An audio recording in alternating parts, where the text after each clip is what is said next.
사랑도 명예도 이름도 남김없이 한평생 나가자던 1980년 5월 18일 전라도 광주에서는 끔찍한 일이 있었습니다. 민주주의 국가가 국민의 정당한 요구를 탄압했던 사건. 무수한 민간인들이 자국을 지키는 군인의 총칼에 의해 무참히 도륙당했던 사건. 바로 오늘을 기점으로 40주기를 맞이한 5.18 광주 민주화 운동입니다. 40년 전 오늘을 기억하며 5.18을 다루고 있는 두 영화에 대한 이야기를 해보도록 하죠. 영화에 대한 이야기를 시작하기 전 5.18의 배경에 대한 이해가 필요할 겁니다. 간략하게 정리해 볼게요. 시간은 1979년으로 거슬러 올라갑니다. 1979년 10월 26일 중앙정보부 부장 김재규에 의해 약 18년간 지속되었던 유신 체제가 막을 내립니다. 너 하나 죽으면 돼. 뭐고? 나야. 당시 국군보안사령관이었던 전두환은 합동수사본부의 책임자가 되며 11.6 사태의 조사 권한을 갖게 됩니다. 대통령의 부재, 중앙정보부라는 실세기관의 혼란, 이는 전두환에게 기회로 작용합니다. 전두환은 자신의 사조직인 하나회 친구들과 함께 상관인 육군참모총장 정승화를 체포하게 됩니다. 바로 전두환 신군부가 국가 권력을 장악한 12.12 사태가 터진 것이죠. 야, 이 반란그놈의 새끼야! 니네 그 꼼짝하겠어? 내가 지금 전차를 몰고 와서 니놈들 머리통을 다 날려버리겠어! 언론까지 통제하며 모든 것을 비밀에 붙인 전두환은 이제 대한민국의 정점에 섭니다. 하지만 문제가 있었습니다. 박정희 사후 민주주의에 대한 전 국민적 열망이 쏟아진 것이죠. 학생들이 학교에 가는 1980년 3월부터 4월 동안 서울을 비롯한 광주, 부산, 충청도 등 전국의 학생과 시민들이 민주화를 요구하며 시위를 전개했습니다. 이를 서울의 봄이라고 합니다. 전두환은 이러한 상황이 마음에 들지 않습니다. 그러던 중 1980년 5월 13일 서울 연고대 학생들을 중심으로 서울의 대다수 대학생들이 계엄철폐, 민주화를 외치며 시위를 진행합니다. 이틀 후인 5월 15일 시위는 절정을 이루며 15만 명의 학생과 시민들을 서울역 앞으로 결집시켰죠. 하지만 신군부는 북한 남침설과 같은 사회적 위기감을 조성하는 각종 유언비어를 퍼뜨렸고 결국 15만 명의 시위대는 자진해산하게 됩니다. 이를 서울역 회군이라고 합니다. 이틀 뒤인 1980년 5월 17일 학생들의 해산으로 자신감을 얻은 전두환 신군부는 비상계엄을 전국 확대하고 전국 휴교령을 공포하게 됩니다. 또한 김대중을 비롯한 각종 야당 인사와 무수한 학생운동 지도부를 강제 체포하죠.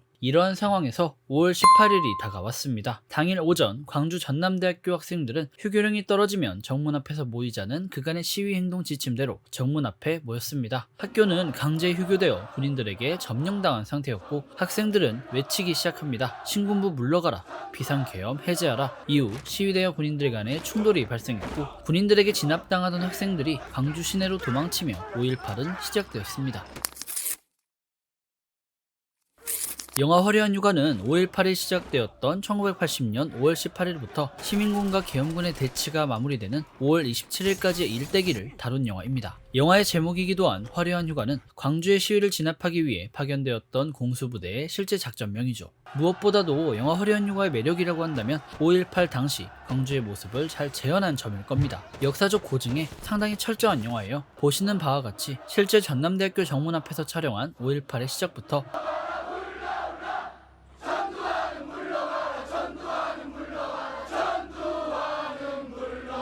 시민군의 활동이 두드러졌던 옛 전남도청을 그대로 복원한 세트장에서의 촬영까지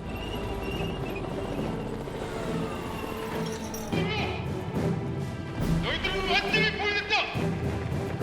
위를 버리고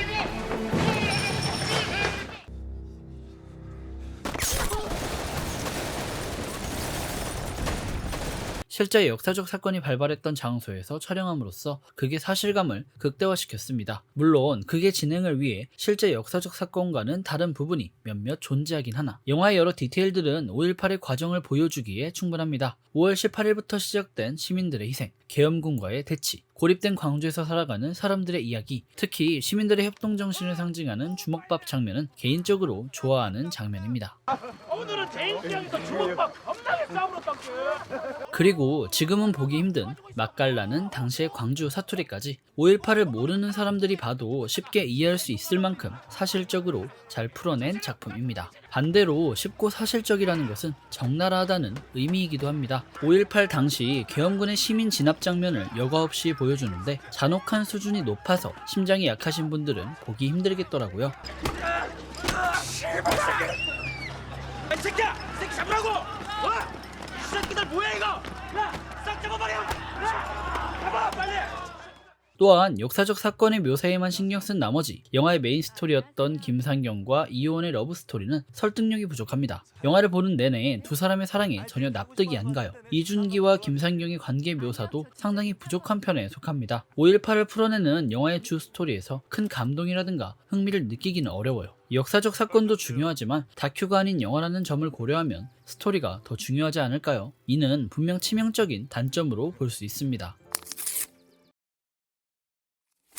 영화 화려한 휴가가 5.18의 전체적인 모습을 조명한 영화라면 2017년에 개봉한 택시 운전사는 좀 더 구체적인 측면에서 5.18을 조명합니다. 파란 눈의 목격자 위르겐 힌치페터를 데리고 광주에 갔던 실존 인물 택시 운전사 김사복의 이야기를 다룬 영화죠. 아이 don't worry. 아이 미스터 김 나랑 이게 투게더 렛츠고 광주 오케이.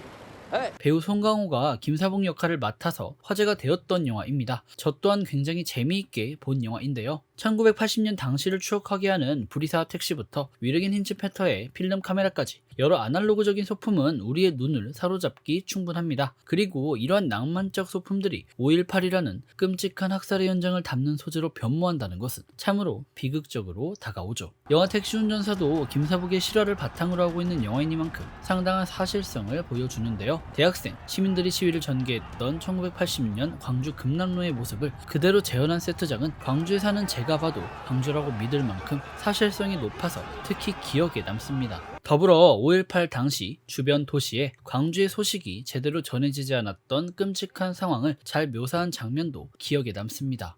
광주서 사람 여러 죽었다더만 그것이 참말인갑네. 사람 죽으라? 응.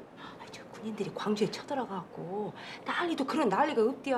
뭔 소리요? 그건 나도 모르지. 좀 더 자세히 들어가면 영화 택시 운전사는 5.18 자체를 보여주는 영화는 아닙니다. 5.18이라는 사건에 반응하는 김사복이라는 인물을 보여주는데 더욱더 집중한 작품이죠. 그는 우연한 계기로 광주에 도착하지만 5.18을 마주하곤 도망을 칩니다. 하지만 손님을 두고 왔다는 죄책감에 심정이 변화하고 5.18이라는 시대의 혼란에 빠져들죠. 우리 소풍은 다음에 가자. 다음에 언제?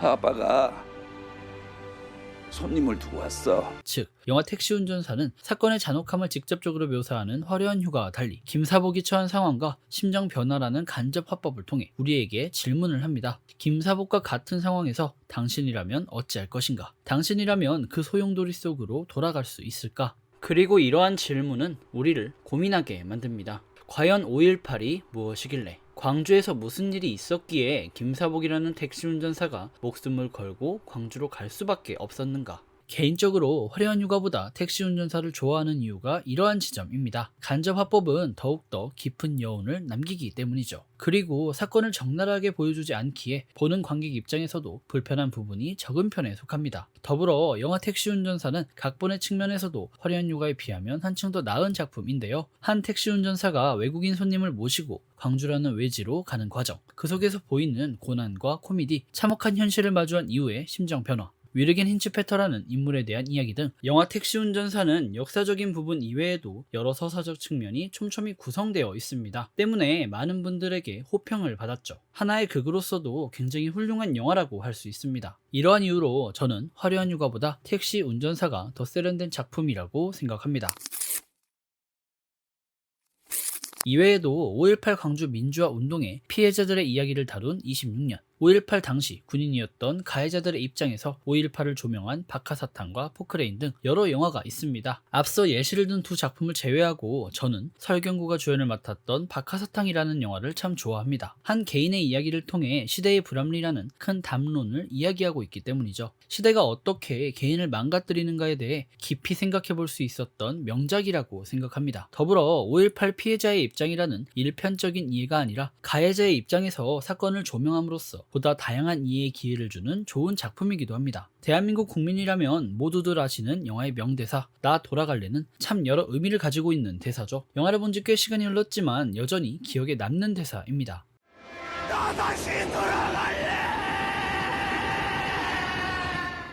2020년 5월 18일 현재 여전히 일각에서는 5.18에 대해 왜곡하고 있습니다. 지만원 씨는 북한군 개입설이라는 말도 안 되는 주장을 하고 있고 각종 몰상식한 유튜버들은 사실 확인도 제대로 하지 않고 이상한 유언비어를 퍼뜨립니다. 안타까운 것은 많은 사람들이 이러한 선동을 믿고 있으며 조작된 증거에 흔들리고 있다는 것이죠. 대표적으로 광주 5.18 유공자들이 받는 혜택이 귀족적 혜택이라는 뉴스는 이미 가짜뉴스라는 것이 밝혀졌지만 많은 사람들이 5.18을 폄하할 때 사용하고 있습니다. 5.18 명단 공개에 대한 내용도 각종 억지를 들며 요구하고 있죠. 5.18 광주 민주화운동 40주년을 맞은 오늘 4.19 혁명, 6월 민주항쟁 등 현재 우리 사회가 존재할 수 있었던 역사적 사건 중에 하나인 5.18 광주 민주화운동을 많은 사람들이 제대로 기억해줬으면 좋겠습니다. 오늘 하루 5.18 관련 영화 한 편 어떠신가요? 역사학을 전공하는 학생으로서 역사 채널이 아니기에 보다 자세한 이야기를 하지 못하는 것이 아쉽지만 여러분들께 오늘 하루가 의미있게 다가왔으면 좋겠습니다. 그럼